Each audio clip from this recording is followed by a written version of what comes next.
understand why you would communicate that out to the public. So that the enemy can plan accordingly. I don't understand that. This would be a bad choice. I don't understand why you would want to do that. As happened when the U.S. pulled out of Iraq in 2011. Well, I was very happy with the speech. That's Michael O'Hanlon of the Brookings Institution. You know, I think that President Trump ultimately had to choose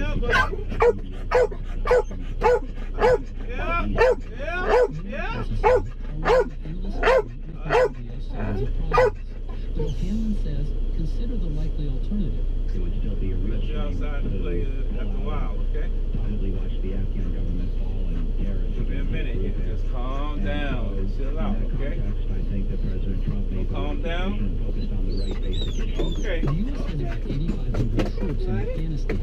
Trump didn't say how many more he was likely to send. You like your collar? You like your collar? Okay, okay.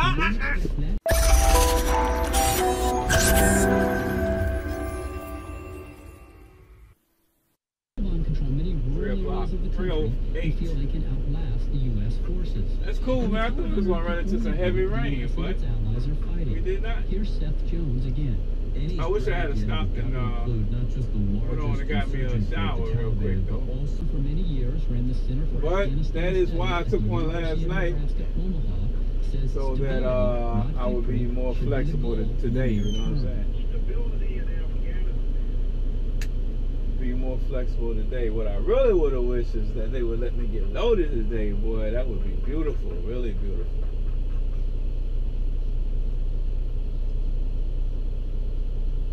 But, you know, that's how it goes down, man.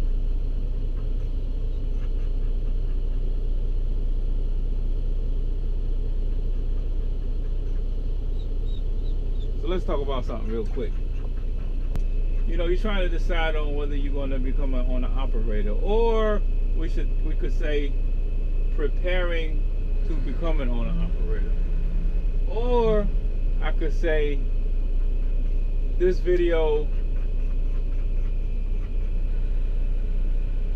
supports part of the reason why I say you should drive a year as a company driver before becoming an owner-operator.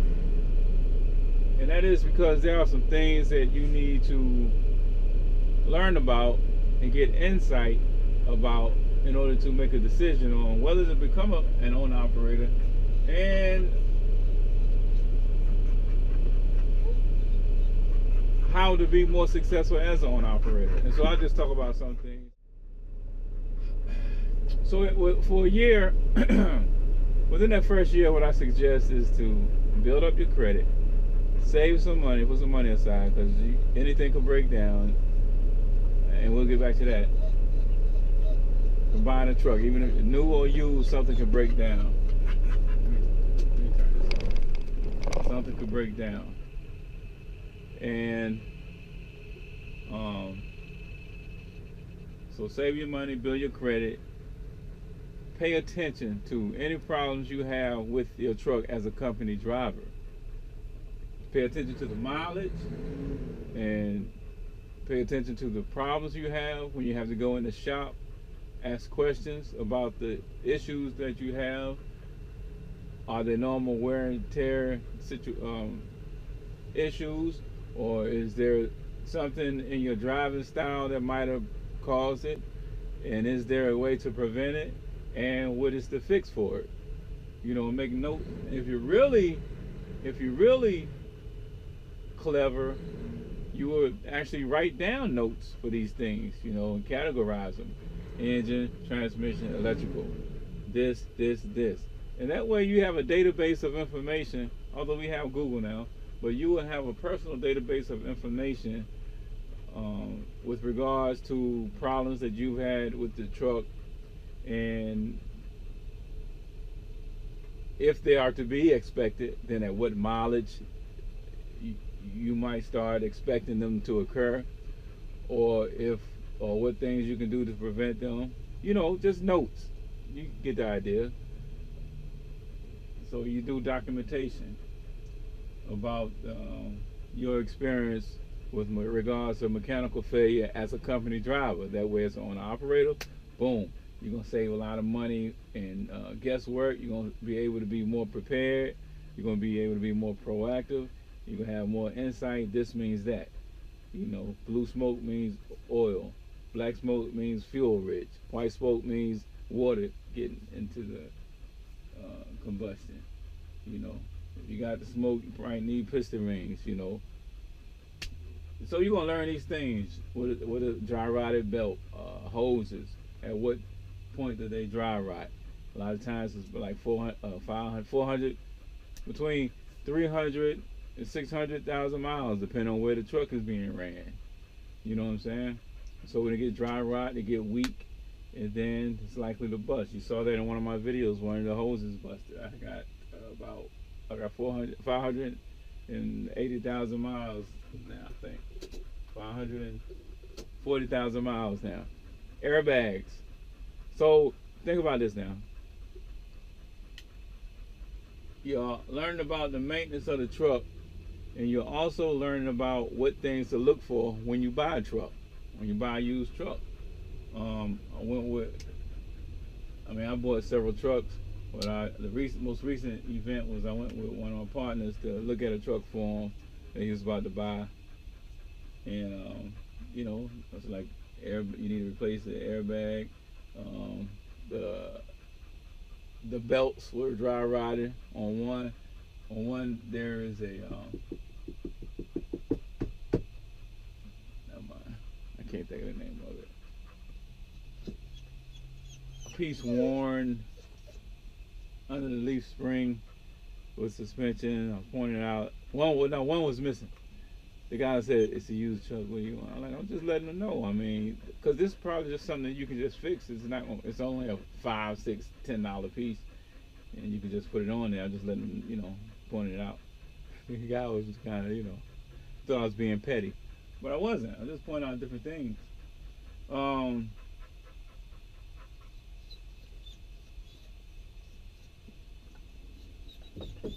So yeah. You'll learn what things to check out on a new or used truck. You'll be able to better decide whether you want to buy a new or used truck, and at what, how many miles with, and if a used one, like about how many miles you might want on it. You need to learn about the difference in the freight lanes, you know, and hopefully how much they pay. You might not be able to get that information with the company. It depends on how your company is structured. A lot of times you won't see that information. But as you're out there doing a year, you can just talk to other owner operators. You'll find that Midwest typically pays a lot more. You'll find that these are things that you don't necessarily know when you first start off, and you learn as you go. But you'll find out that freight going to Florida might pay a lot. And it's because they're trying to entice people to go down to Florida, because certain times of the year you can't come out of Florida, especially southern Florida. You have to come all the way up to Jacksonville or to Georgia to get a decent load going back out of Florida. You know what I'm saying? Unless you're going in there with a reefer or a flatbed. And it all depends on what time of year. Same thing, California, some places, you know, you might get good money going into California. Coming back out of California, Southern California, or around the LA area, it might give you a headache to pull the freight because of how cheap they're going to try to get you to pull it for. So all of these are just different things that you can learn during that first year. If you come out here and try to jump straight into owner operator, you're going to be blind to a lot of things and learning as you go, which in many cases there's nothing wrong with learning as you go. On a job training in and of itself is a wonderful concept. But when you're talking about owning a truck, 30, 40, 50, 60, $100,000, you don't want to, that's just for the truck. And so, which means you have high payments, and you got insurance, you got other expenses, you got fixed expense. That's the other thing you got to learn about. You know, how to figure out your expense per mile.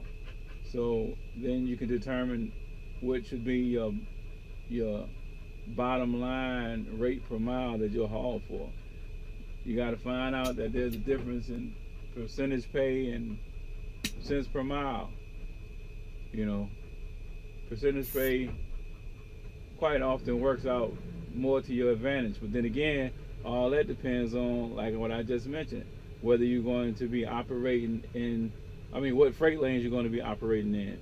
And so the other things you want to learn about is there's so many different variations among companies. You know, so some might only run northwest, some might only run east to west, some might only run northeast. You'll find all this out as a company driver. It's just so much information that if you come out here rushing to get in, become an owner operator, you haven't absorbed all that information yet. You see what I'm saying? So the choices you make as an owner, first starting off as an owner operator, and then once you become an operator, it's just that the choices you will make would be much more shallow because you have less information to use when making those choices. You know what I'm saying? As you go. Gear ratio that you prefer, depending on whether you want, and so okay, see, so you might find out that you like hauling this type of freight, or you prefer hauling that type of freight, or this type of freight, you specialize in this type of freight, or at least lease on. That's another thing. You got to decide whether you want to lease on, get your own authority or whatever. More than likely you start leasing on to a company. So you want to know if you want the company to be hauling certain types of freight. Like shrubbery pay a lot of money. Refrigerator could pay a whole lot more money.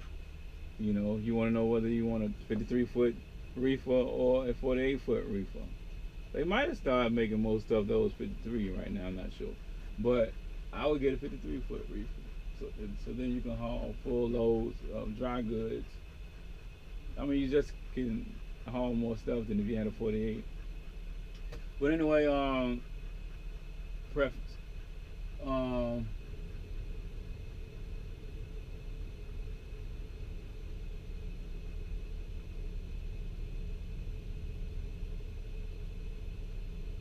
Talks about freight rates, lanes.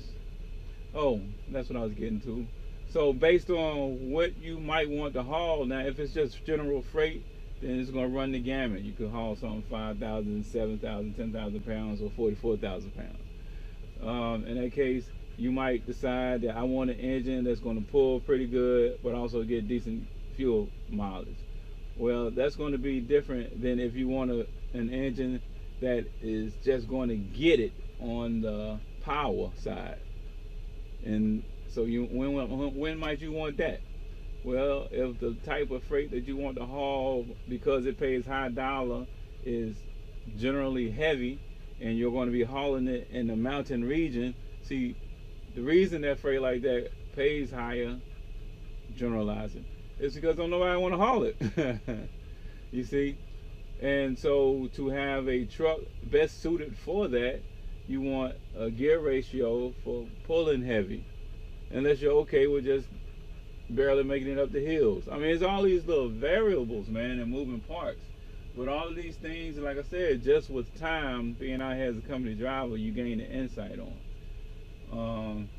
So, like I said, the gear ratio. If you're gonna buy a truck, you want to know what gear ratio to look for.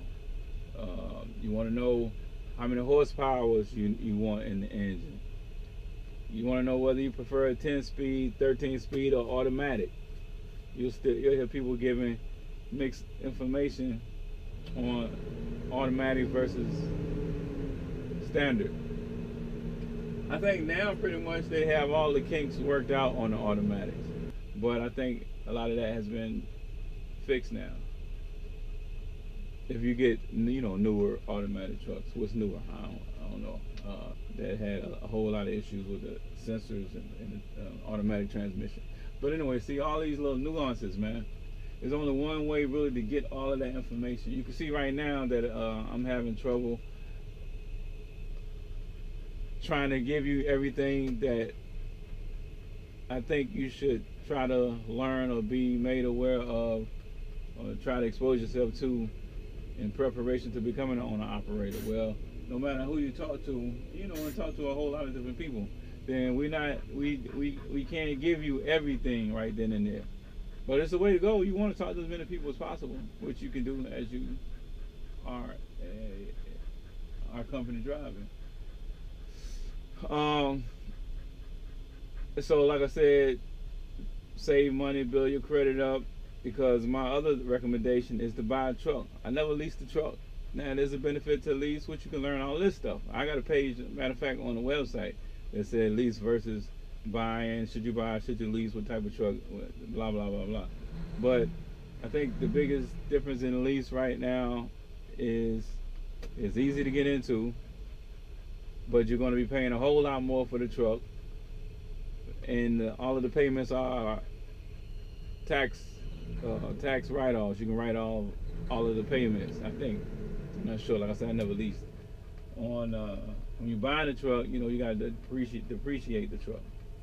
Of course, you can lease and pay it off at the end of the lease and own the truck, but like I said, you'll just be paying a lot more.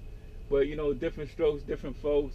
As long as you realize what you're doing and you're okay with doing that, like whenever you get to that point, and if you want to go that route, you're not going to be mad at yourself, stressed about paying so much for the truck at the end than you would have had you just went to a truck dealership. Okay, fine, because with that, your credit don't have to be as good. That's because they're getting so much money out of you as soon as they can get it, you know. But even there, the equipment, man.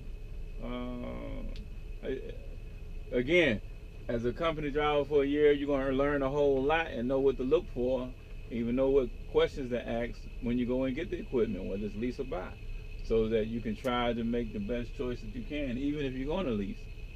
But with you building up your credit and saving money for a down payment, you pay half as much for the truck if you go direct with a bank, credit union better, or even home equity loan or something, some way to finance the truck where you're paying one monthly payment instead of getting subprime loans or leasing, and you making a whole bunch of, you paying $2,000 a month or something like that, $500, $600, $700 a week. You know, again, it's up to you, but it's just like I said, if you do the year, then you can more than likely position yourself to have those much lower payments. I feel like I'm going around in a circle now, man. Temperature's starting to go back up. What else? Well, I mean, the other thing, one of the most basic things as a new driver is that when you first get out here, you don't know how quickly you're going to burn out. You don't know how much of the trucking lifestyle is what you expected versus what the reality is. The only way to figure that out is to spend time out here. You know, and the other thing is that there might be a company you're interested in leasing on to whenever you get the truck. And if that's the case, especially if you haven't started, then maybe go to that company and drive for that company as a company driver now, and then become a lead, because then you can ask questions from you see other drivers all the time, and you can make sure what you can expect to get paid as a lease driver or owner operator there at that company, because you're already at that company. And that would be ideal, but you know, it doesn't always happen like that, because a lot of times the company that you go to start out trucking, they might not offer you the best deal once you have experience and you go get a truck. So I mean, it's just all these little things, man. But that's why I recommend you do the year. Let me just go ahead and throw this out there. This is this is related. It's not direct though. I always suggest that you stay single the first year for some of the same reasons. One, you have no idea what to expect. There's a lot of moving parts, a lot of variations depending on the company you go to. Some keep you out 2 weeks, 3 weeks. Some try to keep you out 4 weeks depending on how you get started. And a lot of that insight you won't have to be able to convey to your significant other, so they're not going to understand. The less they understand, the more frustrating it can be, because the relationship is not what they expected. Now, if the relationship is not what they expected, at the same time trucking is not what you expected, they miserable about the relationship, you miserable about trucking, and now because she keep harassing you about the relationship, you're miserable about the relationship. You see what I'm saying? You're just gonna be stressed and depressed all the time, or maybe you be in love. Maybe you'll be in love. You want to, and so now you want to go home as much as you can. Now, why would you be an owner operator and you want to go home as much as you can? Which, because if you go home as much as you can, that means you can't make money. So it's best just to say, if for any person that has a specific goal, especially if that goal requires you to spend a certain amount of time toward it, and to make more money as a driver, you got to run, you got to spend time doing it, you got to stay out on the road. You can't come back in every weekend and be able to post YouTube videos talking about how much the check was. It ain't gonna happen. And by the way, before you get fooled into that, when they have these huge checks, you got to realize that 1 week could be up, 1 week could be down. You got to find out what the average is at the company. Average miles or average check, not what one highlighted week is, and then the week before might have been low, and so the last low is on the current, the high dollar check payment, the reason it's so high. So that exists. So you just can't look at general videos and general amounts that people make and assume that if you become an owner operator or even work for that specific company that you're going to be able to replicate that. It's not a one-to-one. It doesn't happen that precisely. It's not that predictable that way. That's why I say talk to a lot of people.